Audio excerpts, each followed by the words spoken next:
Hello guys, eto na naman si Ijun Vlog at magluluto siya ng ginataang manok at ayan na nga yung mga gagamitin niyang mga sangkap.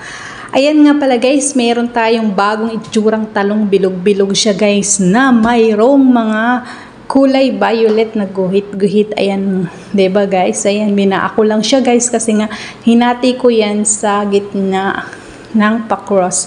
So yan guys, meron tayong kamatis, may sibuyas, may bawang, may luya, may lemon aswad, green chili at may bay leaf. At ayan nga pala, pinakuluan ko muna ang manok guys. Kasi sa tuwing magluluto ako guys, kahit na karning baka or tupa or yan manok, kailangan pakukuluan ko yan palagi. So yan guys, sinumpisahan ko na nga. Ito nga pala guys, yung chicken, medyo pinrito-prito ko siya bago ko siya mamaya ilagyan ng gata. So yan na guys, ang aking prepare for the coconut milk with chicken. So yan guys, ilagay na natin ng potato at ang ating green bell pepper. Yan. Looking so yummy na siya guys, diba? So lalagyan na natin ng spices later. Yan, hinalo-halo ni Ijun Vlog. At yan nga pala guys, hindi nyo na nakita, inilagay ko na ang aking mga spices at ang ating tomato paste. Naglagay tayo ng kunting tomato paste dyan guys. Ganito kasi sila pag nagluluto ng chicken with coconut daw kuno. So yan guys, may nakita nyo pala guys na yan. Mayroon na yan yung pangalawang gatayan guys.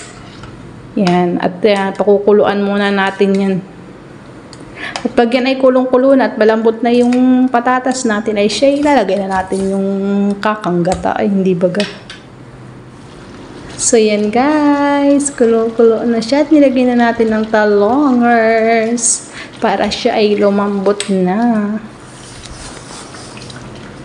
Yan. Super yummy. Super yummy na naman ang tummy ni Ijun Vlog kasi naman nga may gata ang ulam ngayon. At alam nyo naman ang gata is my favorite. So guys, lalo may mga talong na ganyan ay siya talagang taob ang kasirola. Ang kaldero niya at kasirola. Sigurado pan. Sa hindi pa nakapollow sa aking page, pakipollow naman po ang page na ito. Thank you. Masalam.